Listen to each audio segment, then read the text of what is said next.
So ஜென்ரலாக men's நம்ம வந்து பார்த்தீங்க அப்படின்னா நம்ம ஸ்கின்னை பற்றி கவலையே படுறது கிடையாது. ஈஸியாக எவ்வளோ கவலை முடியுமோ அவ்வளோ கவலை நம்ம டேமேஜ் பண்ணிக்குவோம். ஸோ ஒரு சிம்பிள் ஸ்கின் ரொட்டீன் இந்த வீடியோவில் நம்ம பார்க்கலாமா? எஸ்ங்க, ஹாட் வாட்டரில் குளிக்காதீங்க. இது உங்கள் ஸ்கின்னை ரொம்ப ட்ரை பண்ணி உங்கள் ஸ்கின்னில் இருக்கிற மாய்ஸ்சரைசர் லெவலில் ஃபுல்லாக வெளியே எடுத்து விட்டுரும்.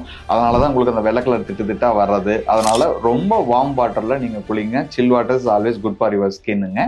அதே மாதிரி வந்து பார்த்தீங்க அப்படின்னா சோப்பு, ஒரு சோப்புன்னா என்ன பிராண்டு சோப்புன்னு கூட நம்மளுக்கு ஞாபகம் இருக்கா? சோப்புன்னு ஒன்று இருந்தால் எடுத்து போட்டு யூஸ் பண்ணிடுவோம். உங்களுக்கு முகத்துக்கு, உடம்புக்கு, எல்லாத்துக்கும் ஒரே சோப்பை தான் நம்ம யூஸ் பண்ணுவோம். தயவுசெய்து அப்படி யூஸ் பண்ணாதீங்க.